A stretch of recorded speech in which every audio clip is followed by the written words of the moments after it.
तुम्ही आमचा आज प्रोग्राम त्यासाठी आहे की आम्ही 1000 प्रोसिजर केलेले, 1000+ प्रोसिजर ऑफ यूरो आणि नेफ्रोचं केलेले. त्यामध्ये आम्ही अजून बोलायला गेलं तर नेफ्रोचे पेशंट जे डिस्चार्ज झाले त्यामध्ये ॲड नाही केलेले. ते ते ते म्हणजे ते किती बोलू शकतो, पेशंट ॲडमिट होतो, नेफ्रोचं डिस्चार्ज होतं, ते अतिच असतं. राहिलेले मेडिकल हॉस्पिटल जे PCMCमध्ये ॲडव्हान्स टेक्नॉलॉजीवर फोकस करतो आहे, सो दॅट की पेशंट आल्या आणि आपण लेस इन्व्हिजिव्ह, लेस ब्लडमध्ये, लेस मिनिमल इन्व्हिजिव्हमध्ये कसं पेशंट जायला पाहिजे तसं लवकर घरी त्याचं फोकस करतो. एक्झाम्पल, आता फ्युचरमध्ये आम्ही काय करणार, जसे लोक खूप येतात पेशंट पेन स्टोनचं, तर आम्ही इमर्जन्सी डिपार्टमेंटलाच एक OT बनवतो आहे की पेशंट आला, अगर स्टोन आहे, स्टोनचं 5 mm असून द्या, थोडं मोठे पण असून द्या, तर डायरेक्ट तिकडेच इमर्जन्सी डिपार्टमेंटला येऊन स्टोन काढू शकतो आणि त्याला रिलॅक्स करू शकतो. त्यासाठी पण पार्ट आमचं चालू आहे, सो दॅट की फ्युचरमध्ये किती ॲडव्हान्स आपण करू शकतो ते डिपार्टमेंट, त्यासाठी चालू आहे. सो आजचा हा जो कार्यक्रम आहे तो आम्ही आमच्या मागच्या 3 वर्षामध्ये मोर दॅन 1000 प्रोसिजर जे नेफ्रोलॉजी आणि यूरोलॉजी मिळून केल्या होत्या. ते सगळे रुग्ण, जे हॅप्पी रुग्ण आणि आमच्या हॉस्पिटलची टीम, त्या सगळ्यांचं कौतुक सोहळा म्हणून हा एक कार्यक्रम ऑर्गनाईज केला होता. याच्यामध्ये आम्ही जे आत्तापर्यंत सगळं काम केलं त्या संदर्भात माहिती देण्यात आली. आमच्या हॉस्पिटलमध्ये ज्या अद्ययावत सुविधा आहे किंवा आमच्याकडं अजून पुढं आमचे फ्युचर प्लॅन्स काय आहेत त्याबद्दल डिस्कस करण्यात आलं.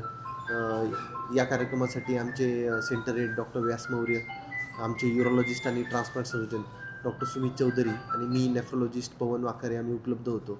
त्यामध्ये काही रुग्णांनी उत्स्फूर्त प्रतिसाद देऊन त्यांचे जे काही हॉस्पिटलबद्दलचे अनुभव होते किंवा काही सूचना होत्या किंवा काही लोकांचे प्रॉब्लेम्स होते आणि त्या इथे आल्यानंतर कसे सॉल्व्ह झाले त्या संदर्भात त्यांनी माहिती दिली. आणि असे जे कार्यक्रम आहेत की ज्याच्यातून डॉक्टर जे काम करत आहेत किंवा हॉस्पिटल मॅनेजमेंट त्यांना जे सपोर्ट करतो आहे, असे कार्यक्रम करून त्यांचं कौतुक करणं गरजेचं आहे. कारण की त्याच्यातून एक नवीन प्रेरणा आणि नवीन एनर्जी मिळते की पुढं चांगलं काम करण्यासाठी. आणि हॉस्पिटलमध्ये जे चॅरिटी वर्क होतं आहे किंवा नोबेल वर्क होतं आहे ट्रान्सप्लांटसारखं किंवा डोनेशनसारखं, तर ते समाजापर्यंत पोचवणं गरजेचं आहे की ज्याच्यातून उत्तरोत्तर आपल्याला चांगली हेल्थ सर्व्हिस आणि सगळ्यांना आरोग्यदायी आयुष्य मिळण्यासाठी फायदा राहील. प्रथम मी या हॉस्पिटलचे जे डॉक्टर आहेत सुमित चौधरी आणि पवन वाखारे यांचं अभिनंदन करते. कारण का त्यांच्या प्रेरणेने मी किडनी ट्रान्सफर केलं. माझी इच्छा नव्हती की किडनी ट्रान्सफर करावं, कारण का की वय वर्ष 59-60 चालू आहे आणि इथून पुढे मी काय करणार असं मला वाटायचं. पण प्रत्यक्षात तसं नाही आहे. त्यांच्या प्रेरणेने मला किडनी मिळाली, ती बसवली गेली.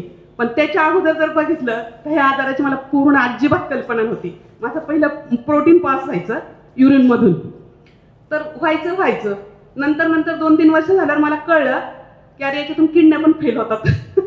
मग हळूहळू डॉक्टरांनी ते प्रोटीन म्हणजे कंट्रोल करण्यासाठीच्या गोळ्या चालू केल्या की जसं आपण शुगरच्या गोळ्या घेतो शुगर कंट्रोल करायला, तसं प्रोटीन कंट्रोल करायचं. मग 15 वर्षानंतर माझ्या किडन्या फेल झाल्या आणि मग मला 1 वर्ष डायलिसिस. मग माझं सगळी जी ट्रीटमेंट आहे सुरुवातीपासून म्हणजे वाखारे सर ना एक्झॅक्टली शिकत असतानाच त्यांनी मला ते हळूहळू माझ्या मुलाला आणि मला सांगत ती ट्रीटमेंट माझी पुढे नेली. कारण का आपल्याला काही कल्पनाच नसती प्रोटीन जातं कशासाठी जातं काय होतं. नंतर मग हळूहळू सगळी कल्पना मला डॉक्टरांनी म्हणजे वाखारे सरांनी दिली. मग 1 वर्ष डायलिसिस चाललं. 15 वर्षानंतर 1 वर्ष डायलिसिस चाललं. डायलिसिसचा अनुभव खूप चांगला होता.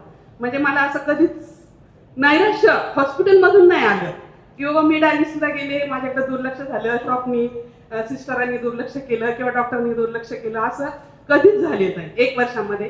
नंतर मला किडनी बसवली. किडनी बसवल्यावर 2 महिने मला असं वाटत नव्हतं की मी किडनीची पेशंट आहे, असं एकदम सुटेबल होतं माझं म्हणजे शरीर 2 महिने. पण 2 महिन्यानंतर मात्र मला इन्फेक्शन व्हायला लागलं. तर ते इन्फेक्शन जवळजवळ 9 ते 10 महिने चाललं. म्हणजे 2ऱ्या महिन्यापासून 9व्या-10व्या महिन्यापर्यंत ते चाललं. मग इन्फेक्शनमध्ये मला त्रास थोडासा झाला.